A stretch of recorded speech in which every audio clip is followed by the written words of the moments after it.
শেখ হাসিনার প্রতিটি গুম খুনের দোষর প্রতিবেশী দেশ, এমন অভিযোগ করেছেন বিএনপির সিনিয়র যুগ্ম মহাসচিব রিজভী আহমেদ। জাতীয়তাবাদী রিকশা, ভ্যান, অটো শ্রমিক দলের পক্ষে বিএনপির প্রয়াত প্রতিষ্ঠাতা প্রয়াত রাষ্ট্রপতি জিয়াউর রহমানের সমাধিতে শ্রদ্ধা জানানো শেষে একথা বলেন তিনি।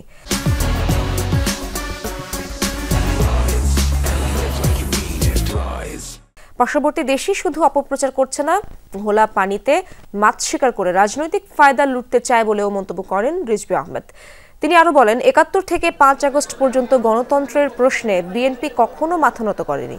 ১৬ বছরের নিরবচ্ছিন্ন আন্দোলনের ফল জুলাই বিপ্লব। এই আন্দোলন করতে গিয়ে ৯৭ জন শ্রমজীবী মানুষ শহীদ হয়েছে। তাদের অবদান জাতিকে অগ্নিগর্ভ করেছে বলেও মন্তব্য করেন রিজভী।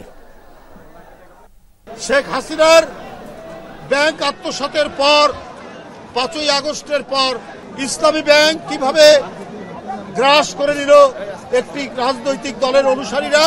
আমরা হাসিনার আমলে দেখেছি চাপাতি লীগ, হেলমেট লীগ, বন্দুক লীগ। আমার জনগণ তো এটাও জানে খুর পার্টি এবং পায়ের রক কাটা পার্টি। এরা কারা, এদেরকে জনগণ জানে না। কারা পায়ের রক কাটে,